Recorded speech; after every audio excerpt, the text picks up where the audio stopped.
প্রথমেই সবাইকে ধন্যবাদ জানিয়ে হাই হ্যালো করেই শুরু করেন, তার ব্যতিক্রম হয় না। তিনি বলেন hello everyone, thank you Sushi and who are you here. কারণ হলো সুশি ম্যাক্রে ম্যাম উপস্থাপক ছিলেন এবং উপস্থাপিকা হিসেবে তাকে যখন কল করলেন তাকে পরিচয় করিয়ে দিলেন আমাদের মাঝে। সেই হিসেবে সুশি সহ সকলকে তিনি ধন্যবাদ জানিয়ে তার কথা শুরু করলেন। বললেন আই এম অ্যাশমোফারে and I am your friend. Naturally তিনি যা বলে থাকেন সেটি তিনি বললেন যে আমি অ্যাশমোফারে, আমি আপনাদের বন্ধু। I connected more times with you, বলছে যে আমি বহুবার আপনাদের সঙ্গে ওয়েবিনারে এসেছি আমার জীবনে, বাট দিস টাইম, কিন্তু এইবারের ওয়েবিনারটা I am tired and unwell. আমি খুবই ক্লান্ত এবং আমি অসুস্থও বটে, আমি যথেষ্ট অসুস্থ। And this session could be boring, এবং এই আজকের এই সেশনটাও আপনাদের কাছে খুব বিরক্তিকর হতে পারে, কারণ উনি বলছেন যে আমার চোখটাও মনে হতে পারে যে চোখটা ফুলে গেছে এবং আমি অসুস্থ এবং আমি খুব টায়ার্ড, আমি হয়তো ওইভাবে আপনাদেরকে কথা বলতে পারবো না। এই জন্য মানে বলছে যে this session might be boring to you, আপনাদের কাছে এটা খুব বিরক্তিকর হতে পারে। এবং তিনি আরো একটি কারণ বলেছেন, as a speaking unpleasant legal subject, এবং এমন একটি সাবজেক্ট নিয়ে কথা বলছি যে সাবজেক্টটা বলাটাও খুব বিরক্তিকর। কারণ হলো এটা হলো একটা লিগ্যাল বিষয় নিয়ে, অর্থাৎ হলো আইনি লড়াই, সেটার ব্যাপার নিয়ে, আইনি সাবজেক্ট নিয়ে যখন কথা বলবো এটা খুবই খারাপ ব্যাপার। এটা এই জন্য একটি আনপ্লিজেন্ট, মানে এটা কি বলবো, আমরা বলবো যে আনন্দহীন একটি বিষয়, মানে মজাহীন আনন্দহীন একটি বিষয় নিয়ে আমি কথা বলবো। এই বিষয়টা সবার ভালো নাও লাগতে পারে, তো এই জন্য বলছো যে আজকে ওয়েবিনারটা খুব বেশি ভালো হয়তো হবে না। I welcome everyone to this global update session number 2. বলছে যে আজকের এই গ্লোবাল আপডেট নাম্বার সেশন 2 তে আপনাদেরকে স্বাগত। এটা 2 কেন? কারণ তার জীবনে তো অনেক ওয়েবিনার আমাদের সাথে করেছেন এবং আমরাও তার সাথে করেছি, তো এটা 2 হলো কেন? কারণ আমরা নিউলি যখন স্টার্ট করেছি, নতুন ভাবে যখন শুরু করেছি, তখন আমি কিন্তু আপনাদেরকে বলেছিলাম যে আমাদের যে আগের মানে পপ আপ গুলো আমরা করতাম, সেই পপ আপ থেকে নতুন যে পপ আপ শুরু হয়েছে ও নিউজ 1, 2, 3 ইন দিস ওয়ে, ঠিক একইভাবে আমাদের ওয়েবিনার নাম্বারটাও কিন্তু আগের সেটা চেঞ্জ করে যেটা #1, #2 এভাবে শুরু করা হয়েছে, এবং সেটি শুরুর পর থেকে এটি হলো দ্বিতীয় ওয়েবিনার। এই জন্য এটাকে বলছেন সেশন নাম্বার 2, এটা হলো আমাদের দ্বিতীয় সেশন। এবং বলেছেন first I thank you for joining update 1 last week. বলছে যে প্রথমেই আমি গত সপ্তাহে যে আমাদের 1 নম্বর ওয়েবিনারে, প্রথম ওয়েবিনারে আপনারা জয়েন করেছিলেন, এর জন্য আমি আপনাদেরকে ধন্যবাদ এবং অভিনন্দন জানাচ্ছি। and your presence, your energy and support inspire us, and it make more important for our unity. বলছে যে এই যে আপনাদের ব্যাপক উপস্থিতি, আপনারা আমাদেরকে সাপোর্ট করছেন, আপনি আমাদেরকে উৎসাহিত করছেন, আপনাদের ধৈর্য, এই সব কিছুতে আমরা খুবই উৎসাহিত বোধ করি। এবং এটাই বলছে যে and it is more important for our unity, আমরা যে একতাবদ্ধ আছি সারা ওয়ার্ল্ডে আমাদের অনপেসিবল লোকজন, এই ইউনিটির জন্য আমাদের যে এটা মোর ইম্পর্টেন্ট, সবচেয়ে বেশি গুরুত্বপূর্ণ এটা কিন্তু। and generally your support gives us strength and triumph, which was not easy. It is very difficult and it made it more than a company. বলছে যে এই যে আপনারা আমাদেরকে ব্যাপক সাপোর্ট করেছেন, আমাদেরকে সময় দিয়েছেন, এটাতে আমাদের ব্যাপক শক্তি উৎপাদিত হয়েছে, এবং যে শক্তি আমাদেরকে দিয়েছেন এটার কারণে আমরা মানে শক্তি এর কারণে আমরা যেটা মানে আমাদের এগিয়ে চলার পথটা সহজ হয়েছে। And it was very difficult. বলছে যে এটা এই যে আমরা বর্তমানে যে জায়গায় দাঁড়িয়েছি, এই কাজটা এই পর্যায়ে আসা কিন্তু খুব সহজ ছিল না। It was not easy, it was very difficult, এটা অত্যন্ত খুব কঠিন ছিল। And it made it more than a company, এটা শুধু একটা কোম্পানি নয়, এটা কোম্পানির চেয়েও আরো বড় কিছু। অ্যান্ড মেড দিস মুভমেন্ট, এবং এই যে বাধা বিপত্তি এত কিছু পরেও আজকে আমাদের কোম্পানি যে এগিয়ে চলছে, এতে আমাদের শুধু কোম্পানি নয়, এটা কোম্পানির চেয়ে অনেক বড় কিছু, এবং এটা একটি আন্দোলনে পরিণত হয়েছে। এই অনপেসিভ মানে একটি আন্দোলন, এটি সামাজিক আন্দোলন। And it made this a movement, এটা একটা আন্দোলনে পরিণত হয়েছে।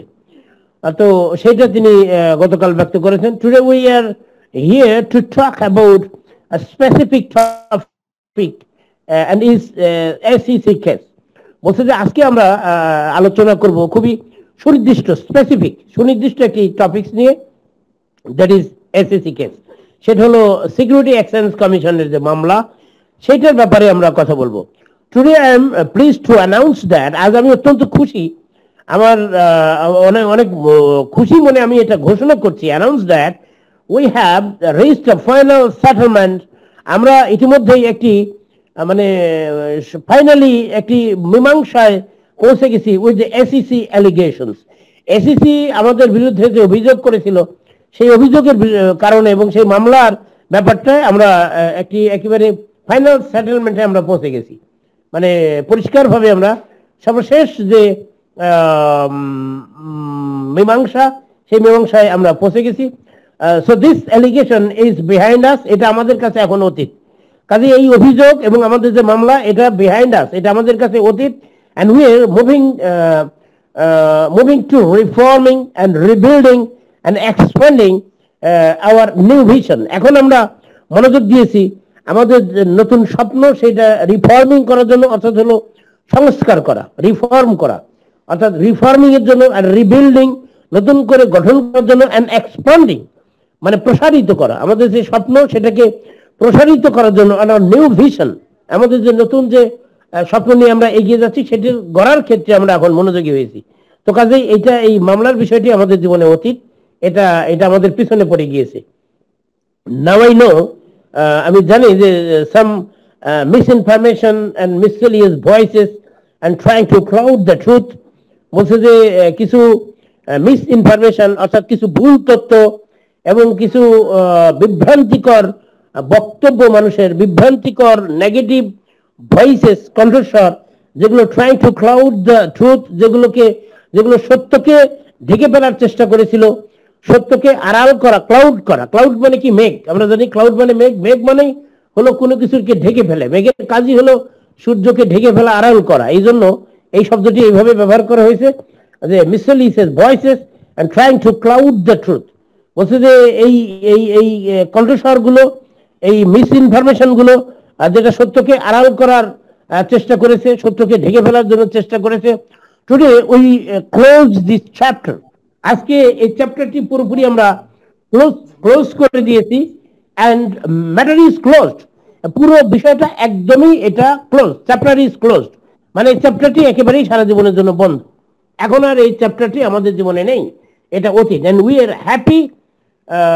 আর হ্যাপি উইথ দ্য আউটকাম, এবং আমরা খুব খুশি যে এটা মামলার মাধ্যমে যে আউটকাম হয়েছে, যে অর্জন যে আমাদের হয়েছে, এটার জন্য আমরা খুবই happy. And you submitted some specific questions, এবং আপনারা কিছু সুনির্দিষ্ট প্রশ্ন আমার কাছে জমা দিয়েছেন, and I like to address them, এবং আমি অবশ্যই সেগুলোর উত্তর দেব। and now if you allow me, আপনি যদি আপনারা যদি অনুমতি দেন, সুযোগ দেন, তাহলে আমি আপনাদের সেই প্রশ্নগুলো জবাব দেব যেগুলো আপনারা এখানে জমা দিয়েছেন। and I'm going to deliver straight forward, আমি খুব স্ট্রেট ফরওয়ার্ড কথা এখানে বলতে চাই, কোনো লুকোচুরি কোনো ব্যাপার নেই, একেবারে ক্লিয়ার কাট বক্তব্য আমি এখানে বলতে চাই। I'm going to deliver a straightforward fact, that is you will know precisely where we stand. আপনারা যাতে সুনির্দিষ্টভাবে জেনে যেতে পারেন যে আমরা প্রকৃত অর্থে কোথায় এখন দাঁড়িয়ে আছি। মানে ইউ উইল নো, মানে এই নো মানে কিন্তু না নয়, you will know precisely where we stand, আপনারা জেনে যেতে পারবেন আমরা ঠিক কোন অবস্থানে এখন এসে পৌঁছে গেছি, কোন অবস্থানে আমরা দাঁড়িয়েছি, সেটা আপনারা জানতে পারবেন। The case with SSC was settled without either admitting or denying. বলছে যে এই কেসটা কিভাবে সেটেল ডাউন হয়েছে, অর্থাৎ কিভাবে মীমাংসিত হয়েছে, উইদাউট আইদার অ্যাডমিটিং অর ডেনাইং। আমরা আমাদের বিরুদ্ধে যে অভিযোগ দাঁড় করানো হয়েছে, সেটা আমরা সত্য স্বীকারও করিনি, আমরা ডেনাইও করিনি, প্রত্যাখ্যানও করিনি। এটাকে ব্যাপারটা বুঝতে হবে, এই মামলাটা কি কারণে কিভাবে নিষ্পত্তি হয়েছে এটাকে জানতে হবে, তাইলে দেখবেন এই প্রশ্নগুলো আর থাকবে না, এটা সমাধান হয়ে যাবে। এইটা কিন্তু মামলা মানে কিভাবে হয়েছে, অর্থাৎ আমাদের বিরুদ্ধে এসইসি একটা অভিযোগ করেছিল, সেই অভিযোগটা জমা দেওয়ার পরে, সেই অভিযোগটা ভিত্তিতে যখন কেস ফাইল হয়ে যায়, তখন এসআর যেটা আইনজীবীদের সঙ্গে এটা নিয়ে পরামর্শ করে এবং এটা টেনে আসে, বেশ কিছুদিন মামলাটা চলে। চলার পরে দেখা যায় যে এখন যদি আমরা এটা খুব লং টার্ম মামলাটা চলবে সেটা পরিষ্কার হয়ে যায়। এখন যদি এই মামলাটা দীর্ঘদিন চালানো হয়, এই লড়াইটা যদি আমরা চালিয়ে যাই, তাহলে কি হবে? তাহলে দেখা যাবে যে আমাদের বিজনেসের ক্ষতি হবে, কোম্পানির ক্ষতি হবে, এবং সারা বিশ্বের যে এতগুলো মানুষ নিয়ে আমরা মুভ করেছি, যাদের মানে অনেক আশা আকাঙ্ক্ষা আছে, এগুলো সব মানে ক্ষতিগ্রস্ত হবে, অনেক বেশি সময় লেগে যাবে। এতগুলো মানুষের আশা আকাঙ্ক্ষা এবং কোম্পানির বিজনেস এবং এই সব ভবিষ্যতের কথা চিন্তা করেই এরশাদ তখন চিন্তা করলেন যে না, এই মামলাটা এইভাবে চালিয়ে নেওয়াটা বুদ্ধিমানের কাজ হবে না, বরং এটাকে এখানেই সেটেল ডাউন করে দেওয়াটা হলো বেটার। তাহলে কি তারা আমাদের, এটা হলো কি আমেরিকার একটা নিয়ম আছে, মানে বেশিরভাগ মামলাগুলোতে আমাদের বাংলাদেশে যেমন মানে যিনি মামলার মানে আসামি, তাকে সাধারণত অ্যারেস্ট করা হয়, তাকে মানে বেশিরভাগ ক্ষেত্রেই যে কোনো ব্যাপারে কারাবন্দী করা হয়, তাকে কারাগারে কারান্তরীণ করা হয়। কিন্তু এই প্রথাটা আমেরিকাতে খুব কম, এই প্রথা কিন্তু আমেরিকাতে খুবই কম। এবং আমেরিকাতে এই কারাবন্দী করার মানে শুধু আমেরিকায় না, উন্নত বিশ্বে এরকম নিয়ম আছে, কারাবন্দী করার পরিবর্তে তাকে বরং ফিনান্সিয়ালি ফাইন করা হয়, আর্থিক জরিমানা করা হয় বেশিরভাগ ক্ষেত্রে। তাতে কি হয়, এটা মানে একটা মানুষের যে প্রোডাক্টিভিটি থাকে, একটা উৎপাদন ক্ষমতা, একটা মানুষ যাতে সারা জীবন জেলে বন্দী হয়ে থাকবে, তার কোনো উৎপাদন ক্ষমতা নেই, মানে কিছুই করতে পারবে না, সে শুধু মানে কি বলবো অযথা বসে বসে সময় কাটাবে, এইটা করা হয় না। এটা উন্নত বিশ্বে এটা প্র্যাকটিস করা হয় এরকম, যে ঠিক আছে সে অপরাধ করেছে, তাকে ফাইন করা হয়, আর্থিকভাবে ফিনান্সিয়ালি ফাইন করা হয়, কিন্তু তাকে সব কাজ করতে দেওয়া হয়, তার যে কাজ আছে সেগুলো কিন্তু সুযোগ দেওয়া হয় তাকে করার জন্য, যাতে সে সেটা দেশ সেবা বা দেশের কাজ সেটা করতে পারে। মাঝখান থেকে তার যে আর্থিক জরিমানা সেটা নিয়ে নেওয়া হয় যদি সে অপরাধী হয়ে থাকে। এই জাতীয় ঘটনা বেশি ঘটে, এবং এক্ষেত্রেও তার ব্যতিক্রম হয়নি, তাকে আর্থিক জরিমানার ব্যাপারটা সেখানে উল্লেখ করা হয়েছিল। এবং এটার কারণে সে তখন চিন্তা করেছে যে আমি যদি এই টাকাটা পেইড করে দিয়ে দেই, তাহলে কিন্তু মামলাটা এখানে ডিসমিস, তাহলে কিন্তু গভর্নমেন্টের বা এসিসির যে চাহিদা মানে সেটা কিন্তু পূরণ হয়ে গেল, তাহলে আমরা সব ইয়ে থেকে মুক্তি পেয়ে যাব, কোম্পানি এগিয়ে যাবে, বিজনেস চলবে, এই যে সারা বিশ্বের এতগুলো মানুষ তাদের স্বপ্ন পূরণ হবে, তাহলে আমাদের আর এত ঝামেলা থাকবে না। তার চেয়ে বরং আমার ঘাড়ের উপর দিয়ে যায় যাবে, এতগুলো টাকা আচ্ছা ঠিক আছে যাক, তবুও অন্তত কোম্পানি মুক্তি পাক এবং আমরা অভিযোগ থেকে মুক্তি পাই। এবং এটা দীর্ঘ লড়াই, বহু বছর ধরে এই লড়াইটা চালাতে হবে এবং আইনজীবীদের পিছনে প্রচুর টাকা ব্যয় করতে হবে। তার চেয়ে বরং এই টাকা যদি ব্যয় হয়ে যাবে, আরো সময় লস হবে, কোম্পানির ক্ষতি হবে, ব্যবসার ক্ষতি হবে, তার চেয়ে বরং আমরা এটা মেনে নিই। এইভাবে কিন্তু এটা সেটেল ডাউন হয়ে গিয়েছে। এইভাবে এটা বলা হয়েছে যে এটা বলছে যে এই মামলাটা যে বলছে যে case with SEC settle down without us either admitting or denying, মানে আমরা আমাদের বিরুদ্ধে যে অভিযোগ সেটা আমরা কোনো বিতর্কে যাই নাই, আমরা এটা অ্যাডমিট মানে কি স্বীকার করা, স্বীকারও করি নাই, ভুলও স্বীকার করি নাই, আবার এটা ডিনাই করেছি, প্রত্যাখ্যান করেছি তাও করি নাই। কারণ যদি প্রত্যাখ্যান করি তাহলে এটা লড়াইটা চালিয়ে দিতে হবে, লড়াইটা চালিয়ে গেলে আমাদের হয়তো আরো 5 বছর ধরে 10 বছর ধরে মামলা চালাতে হবে, প্রচুর অর্থ ব্যয় হবে, তো সেটার দরকার কি? এই জন্য বলছে নো অ্যাডমিট নো ডিনাই, মানে আমরা স্বীকারও করি নাই অস্বীকারও করি নাই, জাস্ট আই কি করেছি, yes I agree to pay out $4 million penalty personally. আমি পরে সিদ্ধান্ত নিয়েছি যে ঠিক আছে, পার্সোনালি যেহেতু আমি $4 million পেনাল্টি দিলেই অভিযোগ থেকে মুক্তি পাওয়া যাবে, ঠিক আছে আমি সেটাই তাকে দিয়ে দিয়েছি, তাদেরকে পেইড আপ করছি, and I have already paid it, এবং আমি এটা অলরেডি পেইড করে ফেলেছি অ্যান্ড ইটস ডান, এবং এটা পরিপূর্ণরূপে এটা সমাপ্ত হয়ে গিয়েছে, এই কাজটা এখন আর আমাদের মাঝে নেই, এসিসির মামলা সংক্রান্ত টোটাল ব্যাপার একেবারেই finish. And people have asked, মানে অনেক লোকেই জিজ্ঞেস করেছে, জানতে চেয়েছে, it would be prevented from owning or running a new business or any other business in general। বলছে যে অনেকেই জানতে চেয়েছে যে আপনাকে কোনো নিষেধাজ্ঞা দিয়েছে কিনা, আপনি কোনো বিজনেস করতে পারবেন না, বা আপনার কোনো আন্তর্জাতিক কোনো বিজনেস করা বা নতুন কোনো বিজনেস করা বা সাধারণ কোনো বিজনেস চালিয়ে যাওয়া, এগুলোর উপরই কোনো নিষেধাজ্ঞা আছে কিনা। দ্য অ্যান্সার ইজ নো, না, এর উত্তর হলো না, এ ধরনের কোনো নিষেধাজ্ঞা নেই, আমাকে কোনো প্রকার নিষেধাজ্ঞা দেওয়া হয়নি, পরিপূর্ণরূপে শুধুমাত্র $4 million আমি ফাইন দিয়ে দিয়েছি, এন্ড মামলা ইজ ডিসমিস, মামলা পরিপূর্ণরূপে খারিজ হয়ে গেছে, বাস কথা শেষ, ওখানেই শেষ, আর কোনো কিছু নেই, কোনো অভিযোগ নেই, একদম clear, and that simple, and just be very careful to final judgement is out to the public, বলছে যে ফাইনাল জাজমেন্টটা কি হয়েছে এইটা শুধু পাবলিকলি এটা হলো প্রকাশ করা যাবে না, and I am happy that many charges were against my wife. বলছে যে আমি হ্যাপি এই কারণে যে আমার ওয়াইফের বিরুদ্ধে অনেক অভিযোগ করা হয়েছিল, আমার ওয়াইফের বিরুদ্ধে অনেক অভিযোগ করা হয়েছিল and were completely dismissed, যেটা সম্পূর্ণরূপে খারিজ হয়ে গেছে, ডিসমিস হয়ে গেছে, আমার ওয়াইফ পরিপূর্ণরূপে মুক্ত। এটা আমি এতে হ্যাপি। অর্থাৎ এটা আসলে কি, এটা আমাদের দেশ সহ সারা বিশ্বেই আমার মনে হয় যে এই ধরনের একটা মানে মিস প্র্যাকটিস আছে, এটা একটা আনহেলদি প্র্যাকটিস আমি বলবো আইন ডিপার্টমেন্টের ক্ষেত্রে, বা শুধু ইয়ে না। কারণ হলো যে এই মানে হাজবেন্ডের বিরুদ্ধে কোনো মামলা হয়, আর দেখবেন যে সেই সকল ক্ষেত্রে ওয়াইফকেও অনেক সময় জড়িয়ে নেওয়া হয়, ওয়াইফকেও মানে ওই মামলায় জড়িয়ে দেওয়া হয়। আমাদের বাংলাদেশে এই ধরনের বহু ঘটনা ঘটেছে, ওয়াইফকেও জড়িয়ে দেওয়া হয়, ওয়াইফকে অ্যারেস্ট করা হয়, এরকম ঘটনা ঘটে। এবং আমেরিকাতেও দেখলাম যে এই ঘটনা ঘটলো, যেটা অ্যাস্টার কোম্পানি করেছে, অপরাধী সে হতে পারে, তার ওয়াইফ তো অপরাধী না। তাহলে তো তার ওয়াইফ তো এখানে শেয়ার হোল্ডারও না, ডিরেক্টরও না, এবং ডিরেক্টর বোর্ডের কেউই না, মানে এই কোম্পানিতে তার কোনো নামই নেই, শুধুমাত্র উনি মিস্টার অ্যাশের ঘরণী। এই অপরাধে ওনার বিরুদ্ধে মামলা অনেকগুলো দিয়ে দেওয়া হয়েছে, অনেক অভিযোগ করা হয়েছে, এটা কিন্তু সঠিক না, এবং ফাইনালি কোর্টে কিন্তু সেটা টেকেনি। এই জন্য বলছে যে I am happy that many charges, অনেকগুলো অভিযোগ ওয়ার এগেইনস্ট মাই ওয়াইফ, আমার ওয়াইফের বিরুদ্ধে করা হয়েছিল, and finally were completely dismiss, এবং পরিপূর্ণরূপে সব কিন্তু সেগুলো ডিসমিস হয়ে গেছে, মীমাংসিত হয়ে গেছে। আমার ওয়াইফ এখন পরিপূর্ণরূপে মুক্ত। এন্ড অ্যালাউ মি, আমাকে আপনারা সুযোগ দিন, বলতে দিন, to tell you why I was agreed to this settlement. এবার আমি আপনাদেরকে বলবো যে কেন আমি এতে রাজি হলাম, এই যে পেনাল্টি দিতে রাজি হলাম কেন। মানে বলছে যে অ্যালাউ মি, আমাকে বলতে দিন, to tell me, to tell you why I was agreed to this settlement agreement. আমি এই এগ্রিমেন্টে, আমি এই সেটেলমেন্টে, অর্থাৎ হলো এই মীমাংসায় আমি রাজি হলাম কেন। Because the choices were not easy. বলছে যে এই যে চয়েস গুলো, যা অপশন গুলো দেওয়া ছিল, সেই অপশন গুলো খুব সহজ ছিল না, অনেক কঠিন অপশন দেওয়া ছিল। and this was truly painful and extraordinary expensive.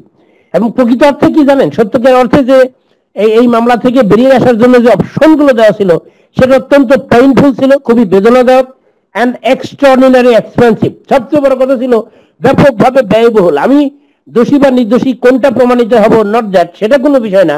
বিষয় হলো এটা ছিল অত্যন্ত এক্সট্রাঅর্ডিনারি এক্সপেন্সিভ, ব্যাপক ব্যয়বহুল ছিল। কারণ হলো আমেরিকার টপ লেভেলের লয়ারদের দিয়ে, আইনজীবীদের দিয়ে এই মামলা পরিচালনা করতে হচ্ছিল, এবং সেটা দীর্ঘদিন ধরে, হয়তো আরো 5 বছর বা 10 বছর যদি কন্টিনিউ করে, তাহলে এটা কিন্তু অনেক বেশি টাকা লেগে যাবে। এই জন্য ছিল এটা এক্সট্রাঅর্ডিনারি এক্সপেন্সিভ, খুবই ব্যয়বহুল ছিল। Yes, millions of dollar. এবং নিজেই বলেছেন যে হ্যাঁ, এটা হলো কোটি কোটি টাকার একটা ব্যাপার ছিল।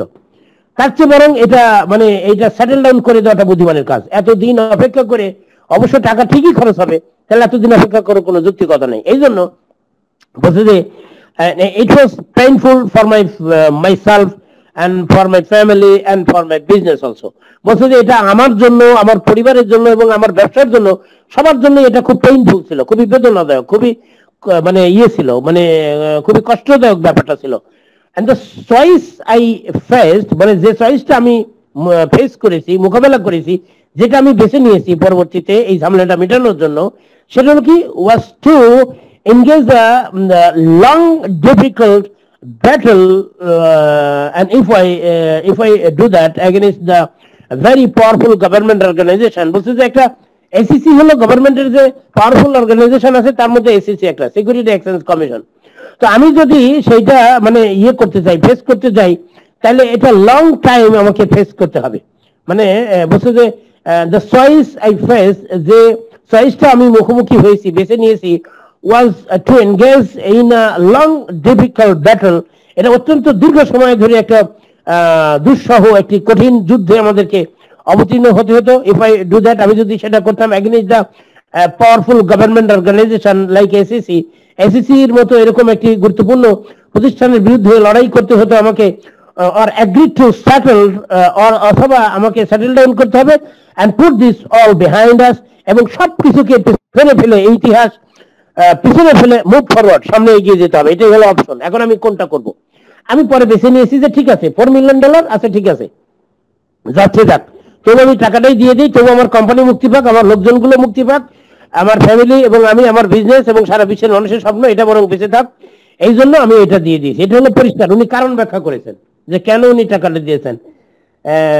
বিলিভ ইট অর নট, আপনি এটা বিশ্বাস করুন বা নাই করুন, ইট ওয়াজ less painful to pay out so many millions of dollars to continue. বলছে যে এটাই ছিল সবচেয়ে কম বেদনাদায়ক, যে এই সো মেনি মিলিয়নস, কয়েক মিলিয়ন ডলার দিয়ে এখান থেকে বেরিয়ে আসা, সেটাই ছিল বরং কম বেদনাদায়ক। আর এর থেকে বেশিগুলো আরো অনেক শর্ত ছিল যেগুলো আরো বেদনাদায়ক, ওই জন্য আমি ওইদিকে যাই নাই। সো ফ্যাক্ট ইজ দ্যাট, মানে প্রকৃত সত্য হলো এটাই যে আই এম নট হিরো, আমি কোনো হিরো নই, আমি কোনো বীর নায়ক, এরকম কিছু না। আর ওরা পারফেক্ট, আমি খুব নিখুঁত মানুষও না, কারণ আমরা অনেক সময় বলে থাকি যে আমরা তো আল্লাহর ফেরেশতা না, যে আমি একেবারে মানে কিছুই আমি ভুল করি নাই, সেটাও না, মানুষ মাত্রই ভুল করতে পারে, সেগুলো ব্যাখ্যা উনি দিয়েছেন। বাট আই এম এক্সিলেন্ট, কিন্তু আমি এক্সিলেন্টই কাজ করেছি, এতে কোনো সন্দেহ নেই, সেটি কিন্তু প্রমাণিত হয়েছে। So who are listening to me around the world, আপনারা সারা বিশ্বব্যাপী এখন যারা আমাকে শুনতে পাচ্ছেন, and your supports, your passions, your loyalty, proven again and again and again, and to achieve our shared dream. এই যে সারা বিশ্বব্যাপী যারা আমার কথা শুনছেন, তারা আমাকে যে সাপোর্ট করেছেন, আপনাদের যে প্যাশন, আপনাদের ধৈর্য, আপনার সাপোর্ট, আপনার লয়্যালটি, আপনার কমিটমেন্ট, আপনার হলো প্রতিশ্রুতি, আপনাদের দায়িত্বশীলতা, এসব কিছু বারবার প্রমাণ করেছে যে আপনারা সত্যি আপনাদের এই স্বপ্ন বাস্তবায়ন করতে চান। That is proven again and again and again to fulfill our shared dream, এভাবে বলেছেন। and you proved that, এবং ইতিমধ্যে আপনারা প্রমাণ করে দিয়েছেন যে your survey reports, যে এক সপ্তাহ আগেই যে সার্ভে রিপোর্টটা আপনারা পূরণ করে দিয়েছেন, সেখানে কিন্তু আপনারা প্রমাণ করে দিয়েছেন that was exceeding my most expectations, মানে আমাদের সবচেয়ে বেশি অপটিমিস্টিক যে এক্সপেকটেশন ছিল, প্রত্যাশা ছিল, সেটাকে আপনারা তার চেয়েও বেশি আপনারা অ্যান্সার করেছেন। and you answered that, আপনারা উত্তর দিয়েছেন যে you were with us, আপনারা আমাদের সঙ্গে আছেন, no matter the time frame, মানে সময় কোনো ব্যাপার নয়, and that level of dedication inspire us to move forward to achieve our shared dream. এবং এই ধরনের সাপোর্ট এবং এই যে ডেডিকেশন, এই যে দৃঢ়ভাবে প্রত্যয় ব্যক্ত করা, এটা কিন্তু আমাদেরকে ব্যাপকভাবে সাপোর্ট করেছে আমাদের সেই স্বপ্নটাকে অর্জন করার জন্য। and we are not going to discuss on our next chapter or today, বলছি যে আমরা আমাদের যে নেক্সট চ্যাপ্টার, সেটা নিয়ে আজকে আমরা কোনো কথা বলবো না, এটা আমরা বলতে চাচ্ছি না। or what can we do, or anything we are not going to discuss simply, বলছি আমরা খুব সাধারণভাবে আজকে আমাদের যে নেক্সট চ্যাপ্টার, এই নেক্সট চ্যাপ্টার আমরা কি করব বা কি হবে, এই প্রসঙ্গ নিয়ে আজকে আমরা আলোচনা করব না। বিকজ, কারণ ইটস নট আ টাইম, এখনো সেই সময় হয়নি, তাই আমরা এই বিষয় নিয়ে কথা বলবো না।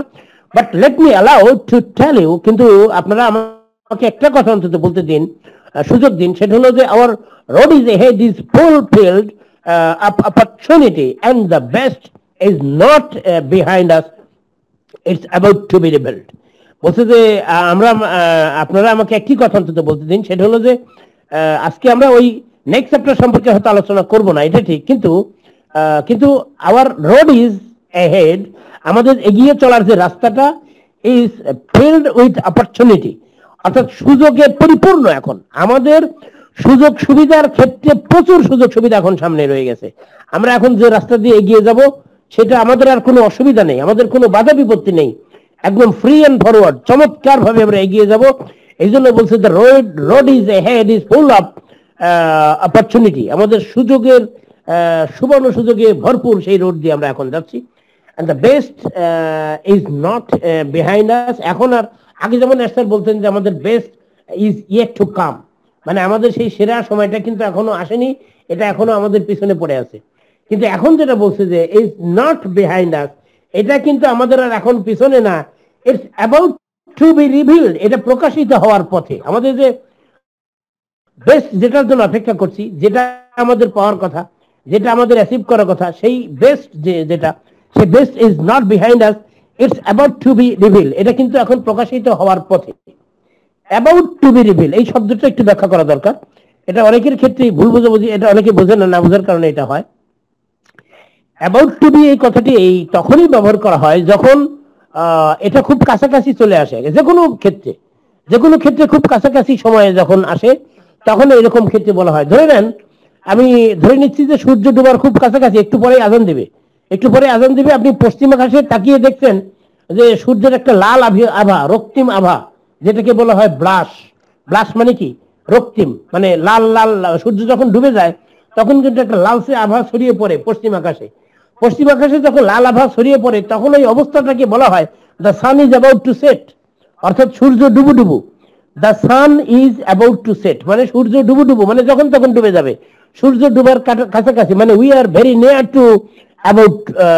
টু সেট দ্য সান, অর্থাৎ সূর্য ডুবার খুব কাছাকাছি মুহূর্তে আমরা চলে এসেছি। এই সকল ক্ষেত্রে অ্যাবাউট টু কথাটা বলা হয়। তো এখানেও কিন্তু এই কথাটাই বলা হচ্ছে, the best is not behind আস, সেই সর্বশ্রেষ্ঠ যে সুযোগটি সেটি কিন্তু আমাদের আর এখন পিছনে না, it's about to be revealed. এটা রিভিল মানে প্রকাশিত হওয়া, সামনে আসা, এটা কিন্তু খুব সামনে আসার, প্রকাশিত হওয়ার খুব কাছাকাছি মুহূর্তে আমরা চলে এসেছি। সো নট মোর টুডে, আজকে আর খুব বেশি কথা বলবো না, might be boring for you, সম্ভবত বেশি কথা বললে আপনাদের জন্য সেটা বোরিং হয়ে যেতে পারে, বিরক্তিকর হয়ে যেতে পারে। The most exciting part of the story is coming, বলছে যে এই জার্নির যে মোস্ট এক্সাইটিং যে পার্ট, এই গল্প, এই জার্নি, এই ভ্রমণ, আমাদের যে আনপ্যাসিভ একটি গল্প, এটা একটা স্টোরি, এই স্টোরির যে সবচেয়ে এক্সাইটিং যে পার্টটা সেটা কিন্তু ইজ টু কাম, এটা আসিতেছে, আসার মুহূর্তে। The most exciting part of the story is to come, অর্থাৎ এই স্টোরির সবচেয়ে গুরুত্বপূর্ণ যে পার্টটা সেটা কিন্তু সামনে। আমরা কিন্তু অনেক সময় যখন গল্প শুনি তখন কিন্তু অপেক্ষা করি, মানে গল্প ফাইনালি ফিনিশিং কি হয়, ওইটা কিন্তু খুবই এক্সাইটিং।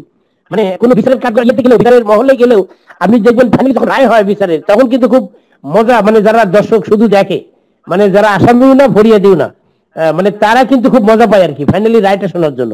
এরকম আর কি কোন গল্পের সেই একেবারে সারাংশটা শোনার জন্য সবাই প্রস্তুত থাকে। এই জন্য বলছে যে আমাদের গল্পের যে সারাংশ সেটা কিন্তু মানে স্টোরি ইজ টু কাম, এটা আসিতেছে আর কি। And you should to stay tune, আপনাদের উচিত এখন হলো stay tune with our back office, আমাদের ব্যাক অফিসে সবসময় লেগে থাকা উচিত, বেশি বেশি করে লেগে থাকা উচিত। মোর নিউজ আর কামিং, আরো অনেক বেশি নিউজ এখন আসিতেছে। And we should have a mindset, এবং আমাদের একটা মাইন্ডসেট করে নেওয়া উচিত এখন, সরি, আমাদের এখন একটি মাইন্ডসেট করে নিতে হবে। সেটা হচ্ছে sometimes you have to give up something to move up forward. বলছে যে এরকম কিছু মানে নিয়ম হলো, সেটা হলো যে কিছু পেতে হলে কিছু দিতে হয়, এরকম একটি কথা আছে। সেটা হলো যে you have to give up something, give up মানে ত্যাগ করা, ছেড়ে দেওয়া। আপনাকে অনেক কিছু ত্যাগ করার প্রয়োজন হতে পারে সামটাইমস, কখনো কখনো, টু মুভ আপ ফরওয়ার্ড, সামনে এগিয়ে যাওয়ার জন্য, অর্থাৎ কোনো কিছু অর্জন করার জন্য আপনাকে কিছু ত্যাগ করার প্রয়োজন হতে পারে। তো সেটাই কিন্তু ঘটেছে আমাদের আনপ্যাসিভের ক্ষেত্রে। দিস ইজ কল্ড, এটাকে বলা হয় give up to go up. এটা একটা প্রবাদ বাক্যের মতো, এটা একটা প্রভাব, জাস্ট লাইক আ প্রভাব। সেটা হলো কি, give up to go up মানে আপনি যদি এগিয়ে যেতে চান তাহলে আপনি কিছু ত্যাগ করুন, মানে আপনার কিছু ত্যাগ স্বীকার করতে হবে, তাহলে আপনি এগিয়ে যাওয়াটা সুবিধা হবে। It's the volume law of this universe, বলছে যে আমাদের এই পৃথিবীর একটা নিয়ম, সেই নিয়মটা হলো কি, যে আপনাকে কিছু ত্যাগ স্বীকার করতে হবে, গিভ আপ, ছেড়ে দিতে হবে, give up to go up, আপনাকে এগিয়ে যেতে হলে কিছু ত্যাগ স্বীকার করতে হবে। In order to play something new, আপনাকে নতুন কোনো কিছু যদি আপনি আবিষ্কার করতে চান, নতুন কিছু যদি আপনি অর্জন করতে চান, you have to make a place and do it. বলছে যে আপনাকে অবশ্যই একটা জায়গা তৈরি করে নিতে হবে, খানিকটা পিছিয়ে এসে আপনাকে একটা জায়গা তৈরি করে নিতে হবে, অ্যান্ড ডু ফর ইট, এবং এটার জন্য আপনাকে ভূমিকা রাখতে হবে। তো আমরা কিন্তু তাই করেছি। আমরা এখানে আমার যে এত টাকা গেছে, আমার এই যে জরিমানা বা এগুলো আমরা এগিয়ে যাওয়ার জন্য আমরা এটা করেছি। And this taken a big space from আস, বলছে যে এইটা আমাদের কাছ থেকে অনেক বেশি সময়, আমাদের অনেক টাকা নিয়ে নিয়েছে। This taken a big space from আস, আমাদের কাছ থেকে অনেক বড় সময় এই জায়গাটা নিয়ে নিয়েছে, যে জায়গাটা আমাদের দেওয়ার কথা সেই জায়গাটাই হয়তো একটু বেশি জায়গা হয়ে গিয়েছে।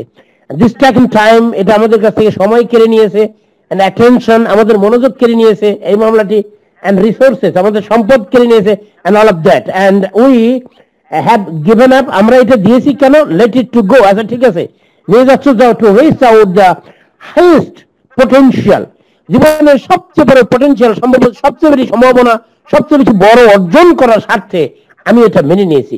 লেট ইট টু গো, বলছে আমি এটা মেনে নিয়েছি, ঠিক আছে যাও, নিয়ে যাচ্ছ যাও, কিন্তু আমারটা আমার থেকে যাক, আমার অর্জন আমার হয়ে যাক। And we are advice to follow the direction, আমাদেরকে কিছু ডাইরেকশন দেওয়া হয়েছে, সেই ডাইরেকশন ফলো করার জন্য for a long time. And we are committed to do, আমরা এটা কমিটেড, আমরা অবশ্যই প্রতিশ্রুতিবদ্ধ। and think right, এবং সঠিক কাজ করব, সঠিক চিন্তা ভাবনা করব। we